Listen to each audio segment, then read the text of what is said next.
On your Tuesday episode of Locked On Raptors, the NBA trade deadline is about 48 hours away. It seemed like last night that the Raptors might have been up to some business with the Nets and Mavs in that potential three-team Kyrie Irving trade. We'll dig in today into what we want to see from the Raptors between now and Thursday, what would constitute a failure, what would be the absolute dream outcome. We'll talk about it all as well with Vivek Jacob of Raptors.com. Thanks so much for hanging. You are Locked On Raptors, your daily Toronto Raptors podcast, part of the Locked On Podcast Network, your team every day. Hey, what's going on? Welcome to episode number 1336 of Locked On Raptors for Tuesday, February the 7th. I'm your host, Sean Woodley. I've been covering the Toronto Raptors now for 9 seasons on various platforms. You can find all of my work over on Twitter at WoodleySean. You can follow, subscribe to, rate, and review the podcast for free. No money. It's all free on the house, baby. It's on your favorite podcast apps. And of course, we are on YouTube. Please go hit the big red subscribe button on the Locked On Raptors YouTube channel. And you have done me a great service in helping I guess feed the algorithm is what the subscribers do while also making me feel good. Help feed the algorithm. Help feed my ego. Go subscribe to the Locked On Raptors YouTube channel. Today's episode is brought to you by Prize Picks. First-time users can receive a 100% instant deposit match up to $100 with the promo code Locked On. That's prizepicks.com. Promo code Locked On. All right, on today's show, looking ahead to the deadline, as it's the only thing we do these days, but as it turns out, per Adrian Wojnarowski and seemingly every other insider, the trade deadline runs through Toronto, baby, which is where you want to be. You don't want the East to run through you. You don't want the title chase to run through you. You want the trade deadline to run through you because, boy, oh boy, do we love ourselves some transactions. We also love ourselves some Big V, Vivek Jacob from Raptors.com, who is here. Big V, did you think Spencer Dinwiddie was going to be a Raptor before 8 p.m. last night? I thought there was a chance. It was actually funny because Sunday night I ended up playing soccer till about midnight, and then I was wired till about 4 a.m. Oh, classic. And then you see the rumors about potentially Toronto being involved in it becoming a three-way deal, and so now I'm just trying to stay up. And then it got to like 5-ish, and I was like, my body is just like crashing. I was like, oh, you decided to go to bed at 5 a.m.? How dare you? What a ridiculous decision on your part. No, 5 p.m. Oh, p.m. Okay. Like, I went to bed at 4. I woke up at like 8:30, and then I was just working through the day. And that was the other thing too. I wrote a story about Fred VanVleet for Raptors.com, and I was like, okay, I guess we're gonna wait. One farewell post. What's the harm in that? And then I was like, okay, I need sleep. And then I crashed from like 5 to 7, which was probably not optimal, but that was the witching hour, baby. That was the hour in which I went for a walk, assuming that I was definitely going to get the notification that something had gone down whilst I was on said walk with my lovely wife. Awesome. And so then I woke up and I was like, okay, nothing happened. Moving on. Thoughts on just the general potential of a Nets deal here, Big V? It still could happen. Just because the three-teamer didn't come to fruition doesn't mean that something couldn't go down between the Raptors and Nets before Thursday. We know from all the reporting out there, from all the insider types, that the Nets are very busy, treating themselves as buyers, trying to build up a better roster around Kevin Durant, who I know everyone assumes is going to request a trade. I think he's going to have a great time playing with 10 normal basketball players who aren't trying to commandeer the franchise or sabotage it or whatever. It might be like Kevin Durant's basketball utopia, frankly. And so they're going to be busy. The prospective, three-team involvement, it seems as though it was around Spencer Dinwiddie coming back to the Raptors in exchange for Fred VanVleet, with some draft capital coming back. Of course, the Nets, I believe, have 3 first-round picks they can trade right now. Their first-rounder this year. They also have the Sixers 2027 top 8 protected, as well as that Mavericks unprotected in 2029 that they got in the Kyrie deal. So some interesting pieces there, at the very least, to potentially throw into a deal. But thoughts on the hypothetical fit of Spencer Dinwiddie, because that still could happen. The rules are complex. You're not going to see Spencer Dinwiddie involved in, say, a Pascal Siakam trade. I don't think we're going to see a Pascal Siakam trade to the Nets anyway, but that's another point. But with the way the rules work, Spencer Dinwiddie, now that he's been traded, can only be traded by himself. He can't be aggregated with other players. And so that $21-ish million he makes is what you're working with. As it happens, Fred VanVleet's contract, pretty similar, so something could still go down there. Thoughts on that idea, just as a framework, if the Raptors are going to move off Fred VanVleet? I know we've talked about other packages that, are out there from the Clippers, etc., that could be had, but thoughts on Dinwiddie plus a pick or two for Fred VanVleet here? Yeah, I think Spencer Dinwiddie's a really solid player. I think he gives you added size at that guard position. He's 6'5". Obviously, Fred is kindly 6 feet. We don't need to pretend anymore. I'm taller than Fred VanVleet. I'm not a tall man. I'm like maybe 6'1". I lied and say I'm 6'1". I round up. He's not the tallest man in the world. We don't need to pretend he's 6'1" anymore. Yeah, so I think with Dinwiddie, he's got probably a bit more of an individual shot creation package, sure, than Fred. Yeah. I think you can probably rely on him more in like those clutch scenarios where you take the ball out of, say, Scotty or Pascal's hands and you trust him to get a pretty decent look off. Obviously, immediately upon joining the Mavs, we saw him drain a couple big shots, and so I think he has that factor to him as well. And obviously, I think at the end of the day, if you're looking at this type of deal, you're either one, not willing to meet Fred's contract demands or what you expect they'll be in the range of in the offseason, or you feel there's a good chance that he is looking towards other pastures. I won't necessarily call them greener. Bluer?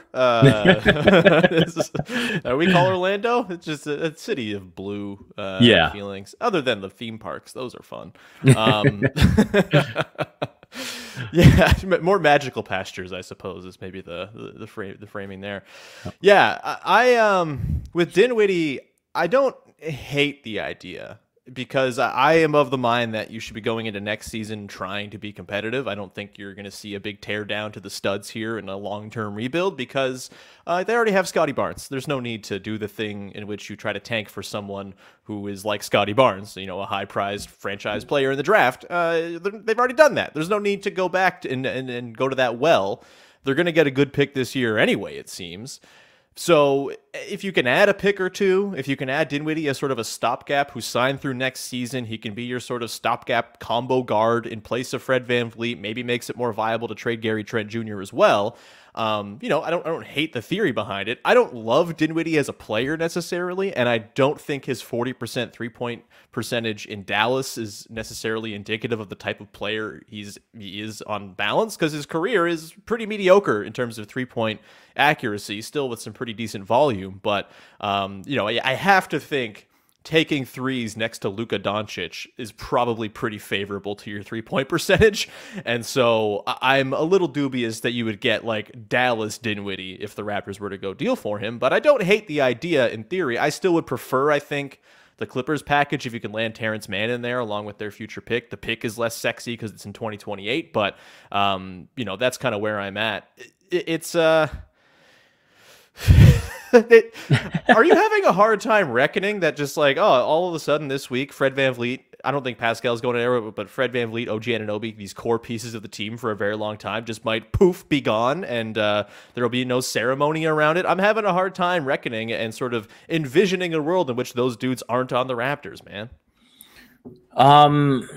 Yes and no. I think watching this team over the course of the road trip has made me accept that you just need change, and the vibes just don't seem right, and something has to change. And that's where, like, even if it's not amongst, like, even if it's Gary, right, like, I think something has to change post trade deadline. I'd be very surprised if they just remain completely status quo. Although that might lend towards the thinking that they think something huge is coming in the off season that they need to be ready for. Sure. Yeah, it's Weird times, man. There's a very real chance, by the way, tonight at the Rivoli, you'll be there. I'll be there. Katie Heindel will be there. So many Raptors Republic dignitaries will be there. This will be the time while we're all on stage, glad-handing, having some drinks, talking ball. Definitely something is going down. And I guess that would be fun because we get to mourn the departure of a Fred VanVleet or an OG Anunoby with people who share a common interest. Wouldn't that be a delight? Looking forward to that tonight, by the way. Although the tickets are sold out, so if you didn't get them, sorry, man, or woman, or whatever you are, you didn't get your tickets. Sucks for you. We're gonna come back on the other side and get into our sort of dream scenarios between now and the deadline. The question: if there's one player in the entire NBA who you could put on the Raptors by Thursday, realistically speaking, whom would it be? We'll get to that in just 1 second. Before we do that, however, got to tell you about our friends over at Built Bar, who are making the best tasting protein bars in the game, baby. We talk about Built Bars all the time because they're amazing and they are a product that I stand by. I love a Built Bar. I'm someone who really struggles with my eating habits. I snack late. I snack poorly. I eat all sorts of garbage. I just funnel it into me. I'm a monster. I try to balance it with exercise, and sometimes it works, sometimes it doesn't. I'm in one of those sort of difficulty phases right now. It's February, it's hard, but if you're trying to wean yourself off of those really bad for you candy bars and snacks and treats, Built Bars are a great way, a great alternative to make it feel like you're being indulgent without actually being indulgent. Your average Built Bar has 130 calories, 17 grams of protein, just 4 grams of sugar, which is way less than you're getting in your typical candy bar.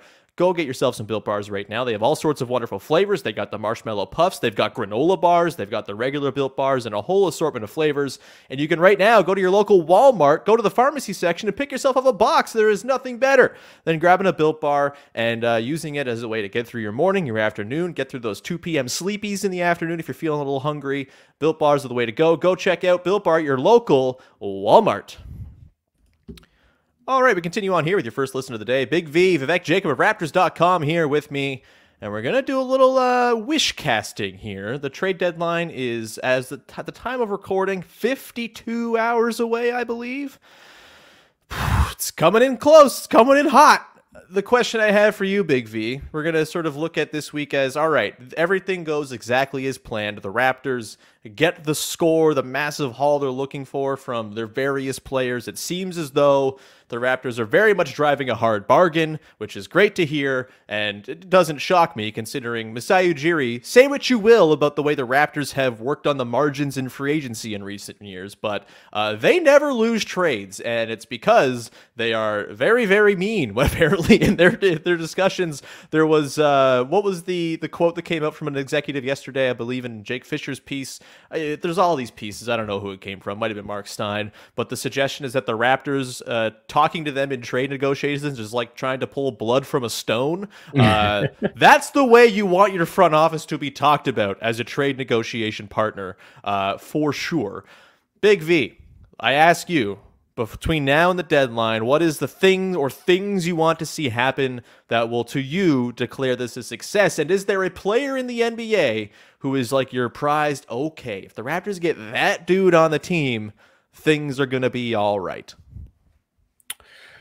Yeah, so I think when assessing it as a whole in terms of what the Raptors need to address, I would like to see either one of Fred VanVleet or Gary Trent Jr. used in a deal that addresses the needs. And so, you know, if you get another guard, like say if that Fred VanVleet deal brings you back Spencer Dinwiddie and picks potentially, you know, another guy that you could work into the rotation at some point.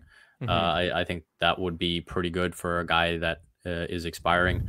But then the same thing with Gary Trent Jr., right? Like if you can get a backup big, or if you could get a backup point guard, I think that works out nicely. And I think it makes for an easier offseason. I think going into the offseason, having to prioritize re-signing both of them and then also looking to address the needs of the roster is going to be a big challenge. And so for me, I would like to see at least one of those addressed and saying, okay, now we go into the offseason, we got to re-sign one guy and, you know, plug in whatever else needs to be done. To me, that would be an effective trade deadline. I think you've nailed it in that I think, regardless of specifics or, players, even guys who the Raptors end up dealing, I think what we really got to see by the time Thursday wraps is what's the plan going forward for the offseason, and what's the plan to put a competitive team around Scotty Barnes and Pascal Siakam going into next season.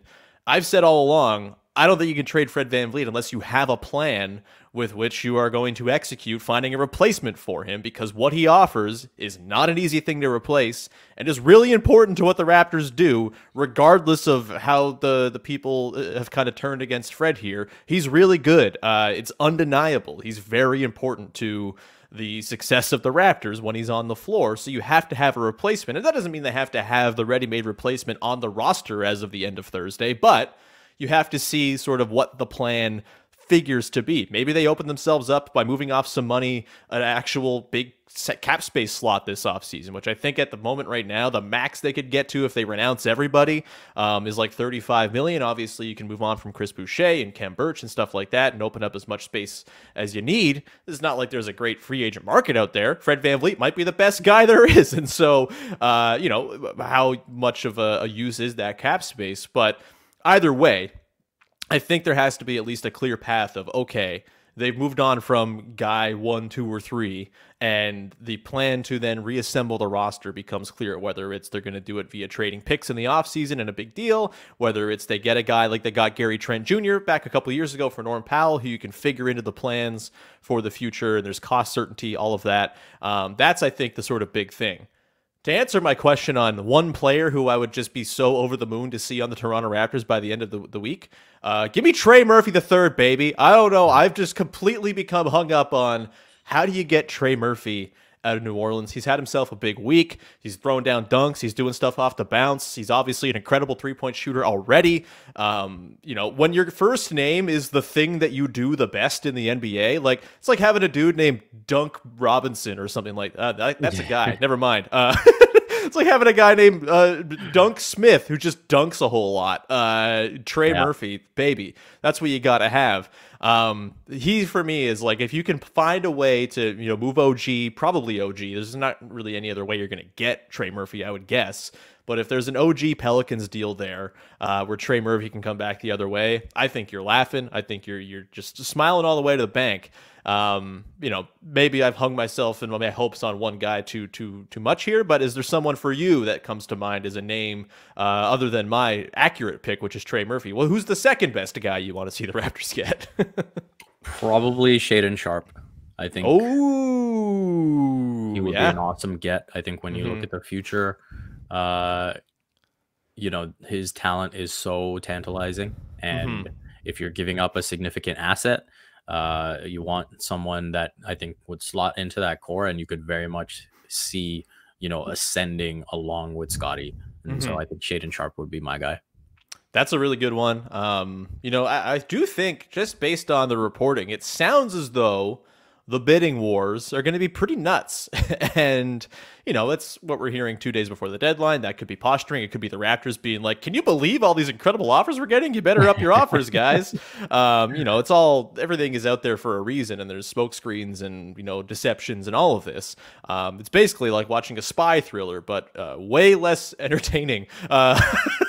But yeah, it's I think Shaedon Sharpe's a really good, interesting guy. And I think any of those sort of recent draft hype guys who, there's a lot of belief in that are going to turn into something, whether, we don't know what the ceiling is necessarily, but there's some still lingering draft pixie dust on those guys. It's not been totally lost. I think those are the guys for me to really target. I have to ask you, there's all this talk about the Magic, and it seems as though Jalen Suggs is the apple of a lot of people's eyes in Raptors internet land.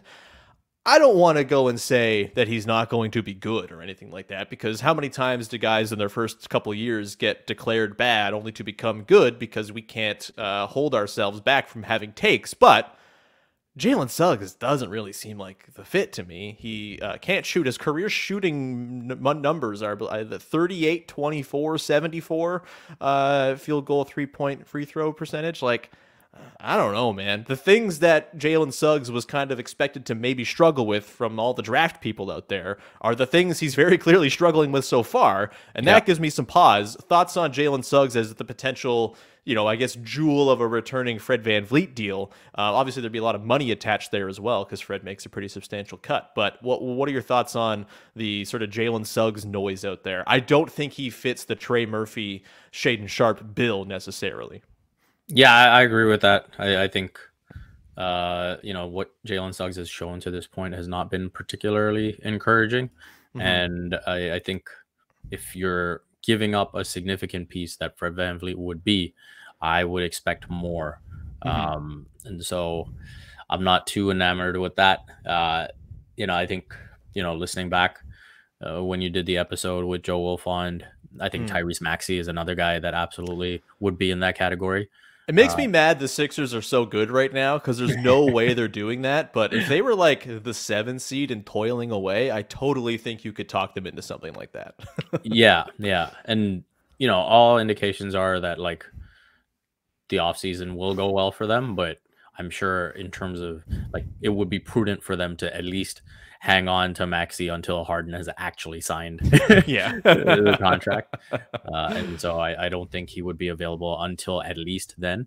And then they might look and say, okay, you know what, if Maxey is really just a 6-man guy for us, then maybe we need to look at upgrading. So I think that's something that potentially leans into the patience that we might see at this deadline, right? Like I still believe that you got to have one deal that kind of refreshes this group for the remainder of the season.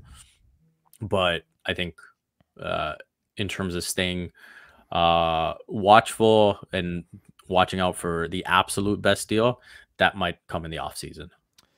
Yeah, I think people should prepare themselves for the idea that maybe the Raptors don't do all the things they're being reported to be in the mix of doing. We'll actually talk about that on the other side of the break here. We're going to take a quick break. On the other side, we will dig into, is it possible for this deadline to be a failure for the Raptors, or will it be kind of an incomplete grade if they don't do anything now and maybe spin it forward towards the summer? We will get to that in just one moment. Before we do that, however, got to tell you about our friends over at Prize Picks, who have made daily fantasy sports fun, easy, and most importantly, super accessible to play. Fantasy sports, season long. My like humble opinion on this is they stink. You're spending your whole year worrying about lineups, forgetting you forgot to set your lineup on a given day, early morning game over in Europe or something like that, and you completely lost your week because you forgot to put Jonathan Isaac into your lineup or whatever. Why you have Jonathan Isaac on your team, I don't know. But either way, daily fantasy is the way to go, season long, out the door. It's the way of the dodo at this point. And with Prize Picks, it's super easy. You can pick 2 to 6 players in on any entry, and if you get them all right, you go up to 25 times your money.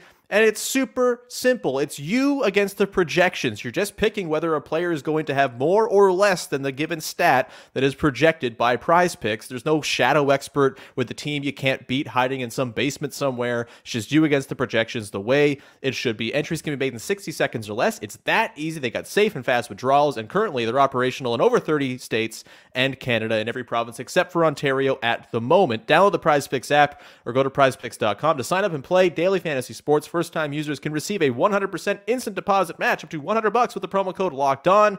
If you deposit $100, that means they're just going to put $100 into your account to hang out with your original $100. That is a great deal. Don't forget to enter the promo code Locked On at sign up for an instant deposit match up to $100 with Prize Picks. All right, we are here wrapping up the show. Final segment with Vivek Jacob of Raptors.com. Failure. It's an interesting thing to think about with this Toronto Raptors team. They failed this season, that's for damn sure. I know there's a lot of, contentious feelings towards the front office and Nick Nurse and the roster and all of this. My question related to failure, Big V, is it possible for the Raptors to fail this deadline? And what would that look like? Obviously, most of the stuff that's going to happen between now and Thursday, we have no knowledge of. It's all backroom dealings. It's all, smoke screens and all of this stuff. We'll probably never know what the actual offers were for certain players or whatever. And so it's really hard to make a judgment. But I just want to kind of know from you, Friday morning comes around, what events, what sort of series of things transpiring will have you sitting there thinking, damn, they kind of missed an opportunity there? Yeah, I think if they don't deal one of Gary or Fred, and I think that's also one where I wouldn't be able to completely assess it until the summer, right? Sure. Like if they don't deal either one and then both leave in the summer, then yeah, that's a colossal failure, right? Like you can't lose those two guys for absolutely nothing. And so I think that's where I lean towards, okay, at least recoup assets for one, and see how things go with the other, whoever you feel you have a better shot at re-signing, and keeping the books as well as you'd like to keep them. I think that would be a failure. If so, you probably can't assess that until the summer, but not dealing either of them would probably be at least set a bit of a panic for me. I mean, I do think, like, I know the front office recently has seen guys leave for nothing, right? Kawhi leaves for nothing. Danny Green, Marc Gasol, Serge Ibaka, those are the main ones, right? I just don't know if I think the front office is going to go into this offseason not having traded Fred and Gary without a pretty good idea that they can keep those guys. Because they, A, know they can't lose any more starter-level talent for nothing. And B, I just feel like it's a different scenario. And most of the time in Raptors history, when they've kept guys through the deadline who are free agents, it's with the express purpose to keep them. And because they know they have an inside track on keeping them. DeMar DeRozan, Kyle Lowry, all down the line. Serge Ibaka, when they traded for him originally, he was a free agent. They figured, hey, we're going to sign this guy and we can do that.